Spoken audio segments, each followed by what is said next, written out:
Hai guys, selamat datang kembali di Republik Rupiah. Sudah minggu yang baru lagi, ini hari Senin. Mari kita awali minggu kita dengan ngobrol soal pasar. Apa aja sih yang sedang terjadi di pasar akhir-akhir ini?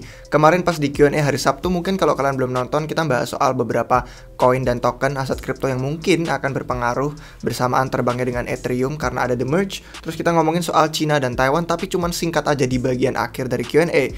Nanti kita akan melihat lebih sedikit lanjut mengenai Cina dan Taiwan tadi.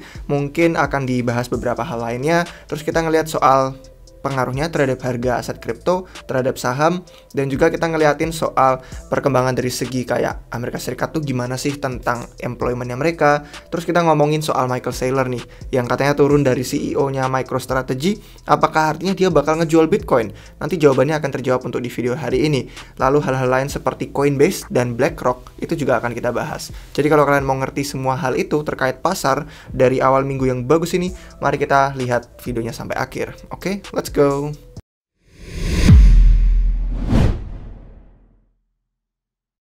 Baik guys, selamat datang kembali di Republik Rupiah. Jadi untuk yang pertama kali ini kita akan melihat dari tripnya si Nancy Pelosi kemarin ya, yang ke Taiwan.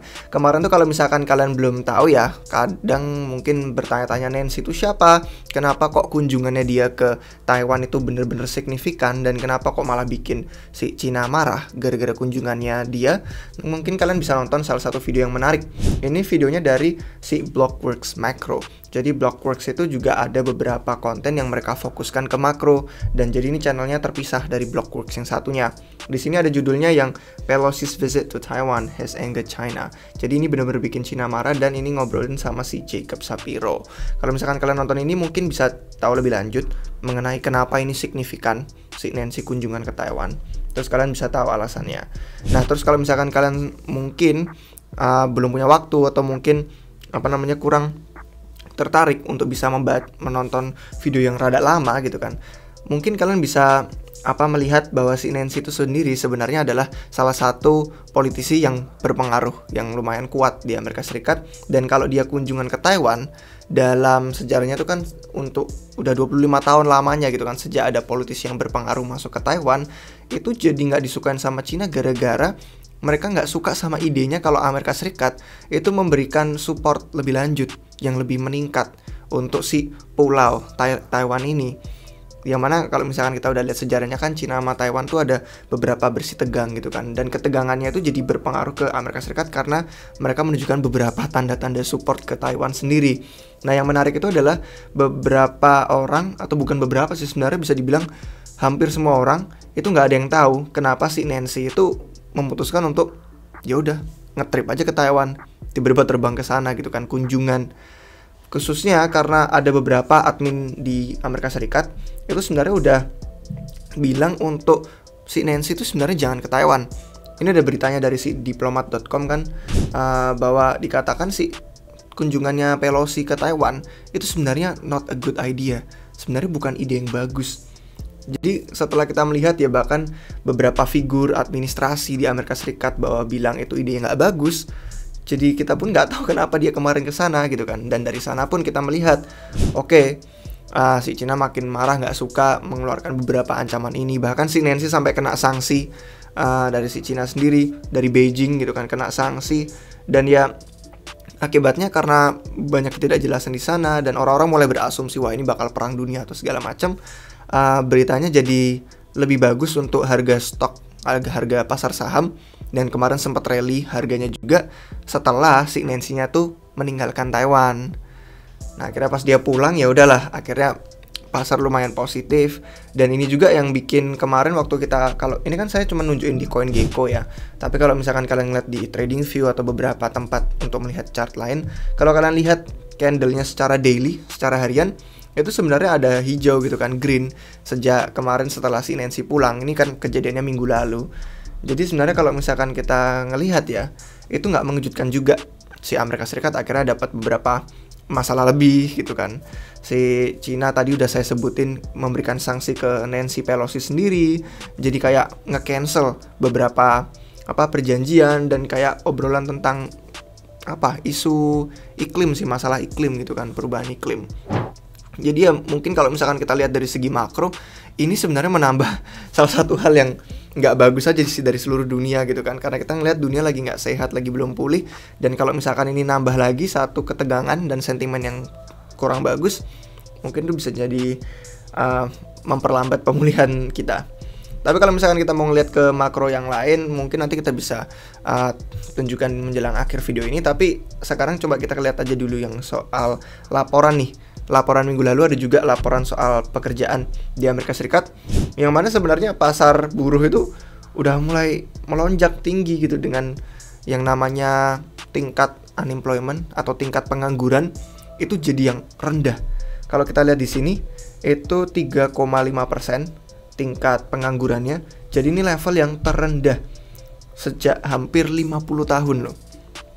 Artinya bagus dalam hal orang-orang tuh jadi nggak begitu banyak yang nganggur gitu kan. Dan itu bagus untuk kesejahteraan masyarakat. Cuman kalau misalkan kita lihat dari segi si Fed akhir-akhir ini kan, gara-gara inflasi dia naikin suku bunga segala macam, mereka jadi lebih pede untuk naikin suku bunga lagi. Karena ngelihat bahwa ternyata orang-orang yang dipekerjakan tuh meningkat, artinya pengangguran titik terendah dalam 50 tahun. Ya udah, berarti ada banyak orang yang memiliki penghasilan gitu kan untuk bisa membayar bunga pinjaman, yang mana mereka jadi lebih pede untuk ngelanjutin kenaikan suku bunga kalau mereka mau naikin lagi. Jadi ini kayak ya pro dan kontra gitu kan, bagus dan jeleknya tuh jadi seperti itu. Kalau kita lihat mungkin aja ini jadi salah satu sentimen yang bikin akhirnya pasar ya udahlah jadi sideways lagi, jadi koreksi lagi sejak kemarin rally pas Nancy pulang. Dan ya sebenarnya kalau kita ngeliat data-datanya, ini kemarin kami sempat bagikan di Twitter. Jadi kalau kalian mau lihat beberapa hal yang kami bagikan selain di Instagram dan medsos lain, ada juga di Twitter. Kami lumayan aktif di Twitter untuk membagikan beberapa informasi dan data. Kalian bisa follow. Ini di sini kita bagikan daftar event ekonomi utama dalam pasar keuangan Amerika Serikat yang akan datang. Yang terpenting di minggu depan, yang mana ini kan kemarin, jadi minggu ini, itu adalah terbitan CPI, yang mana untuk membaca indeks inflasi Amerika Serikat itu, apakah naik, apakah turun. Ini akan rilis hari Rabu, jadi dalam hitungan hari, 10 Agustus, itu pukul 8:30 malam waktu Indonesia Timur, waktu Indonesia Tengah. Jadi waktunya Bali. Kalau kalian di Jakarta nanti sekitar 7:30. Jadi kalau misalkan di sini 8:30, di sana 7:30. Terus satu lagi itu nanti hari Kamis dan Jumat setelahnya ada rilisan harga produsen dan indeks sentimen konsumen. Jadi ini kalender beberapa hal ekonomi yang mungkin semakin memanas, semakin kita mendekati beberapa hari. Mungkin kalian bisa pantau kalau misalkan kalian tertarik. Tapi kalaupun tidak juga bukan hal yang benar-benar harus dibuat stres untuk kita lihat. Nah sekarang kita masuk kembali ke pasar kripto. Kalau kita nanya ya soal Michael Saylor, kemarin kan turun dari CEO-nya MicroStrategy. Ada beberapa orang yang mulai takut nih. Waduh gimana, kemarin kan si Saylor tuh beli BTC pakai duitnya MicroStrategy gitu kan. Terus apakah artinya Bitcoin akan dijual sama Michael Saylor? Nah kita ngelihat nih di sini. Jadi sebenarnya kalau misalkan kita ngelihat Michael Saylor turun dari CEO, dia pun itu memiliki hak untuk voting yang lumayan besar loh. Lebih dari setengah, sampai 68%. Mungkin kalian bingung, loh kenapa, kan udah bukan CEO lagi, kok haknya tinggi banget? Itu karena struktur saham yang dia punya itu merupakan kelas B gitu kan. Ada dua kelas sih sebenarnya strukturnya. Tapi yang kelas B-nya itu memiliki 10 kali lipat hak suara lebih besar. Jadi dari sanalah meskipun dia bukan CEO, dia masih mengontrol keputusan-keputusan yang akan keluar dari si MicroStrategy itu sendiri.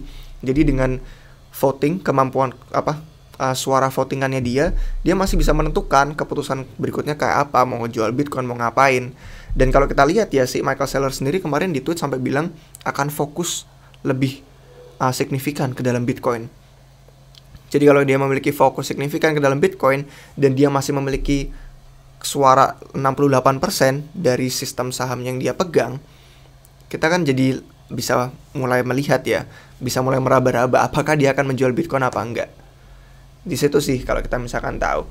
Jadi di sini pun dijelaskan lebih lanjut, nggak ada situasi di mana si Saylor bakal terpaksa untuk mengubah sahamnya dia kelas B tadi menjadi kelas A. Jadi ya kalau misalkan dia tetap memiliki votingannya itu, kemungkinan besar sebagai seorang pendukung Bitcoin yang sejati, dia mungkin tidak akan menjual Bitcoin yang sedang dipegang saat ini. Cuman kemarin ada beberapa orang yang akhirnya berargumen dua sisi. Ada dua sisi nih dibagikan sama si Eric Wall. Sisi yang pertama itu orang bilang seller tuh jenius. Gara-gara dia gitu kan, harga sahamnya sampai 2 kali lipat sejak mereka pertama kali beli Bitcoin. Akhirnya saham MicroStrategy mengungguli performa saham-saham lain. Itu take yang pertama. Tapi take yang kedua, ada orang yang tahu bahwa seller itu malah menggiring perusahaannya untuk jatuh gitu kan. Gara-gara ada kerugian sampai miliaran dolar berinvestasi ke aset yang volatil, yaitu si Bitcoin, dengan menggunakan gitu kan aset yang ada di treasury mereka, yang ada di cadangan perbendaharaan mereka. Akhirnya dipecat deh dari CEO. Jadi dua sisi yang bisa kita lihat. Dan kita sebaiknya tidak hanya mengambil satu sisi, kita lihat dari dua pandangan itu. Akhirnya dia bilang, kenapa kok orang antara benci banget sama seller atau antara cinta banget sama seller, bener-bener mendukung sejati sampai setia banget. Nah, gimana kalau kita seimbang aja? Kita seimbang ngomong gini, kalau kita bertaruh keseluruhan isi treasury kita sampai pakai leverage gitu kan, berkali-kali lipat untuk aset volatil kayak Bitcoin demi menghindari inflasi, itu gila. Itu untuk pendapat yang negatifnya. Tapi positifnya, ya ini berhasil buat si seller karena perusahaannya merupakan perusahaan pertama yang diperdagangkan secara publik yang berinvestasi kepada Bitcoin, dan akhirnya gara-gara itu dapat publisitas besar. Akhirnya jadi terkenal di mana-mana. Semua kalau komunitas Bitcoiner itu pada ya udah ngomonginnya semua soal Michael Saylor, yang dikutip Michael Saylor, di mana-mana Michael Saylor. Akhirnya nama MicroStrategy itu jadi ada di atas sana dalam hal publisitas. Jadi nggak sulit kan kita mengambil pendapat yang seimbang, negatifnya, positifnya apa, daripada harus terlalu maksimalis dengan satu sisi dan bener-bener benci sama yang sisi lainnya. Kurang lebih situ sih untuk Michael Saylor dan MicroStrategy. Mungkin kalian jadi memiliki pandangan apakah jawabannya dia akan jual Bitcoin apa enggak. Kalian tahu sendiri jawabannya. Mungkin kita bisa tutup video hari ini dengan berita kemarin sih, Coinbase ya dipilih oleh BlackRock untuk memberikan klien Aladdin-nya akses perdagangan kripto lewat Coinbase Prime. Ada banyak nama di sini dan mungkin kalau misalkan kalian kurang familiar, kita bisa breakdown satu persatu. Untuk BlackRock itu ada salah satu produk mereka yang namanya Aladdin. Aladdin ini digunakan oleh lumayan banyak klien. Kalau nggak salah kemarin saya lihat itu sekitar ada 200-an. Coba ya kita pastikan di sini. Lebih dari 240 klien menggunakan Aladdin. Produknya Aladdin dari BlackRock itu.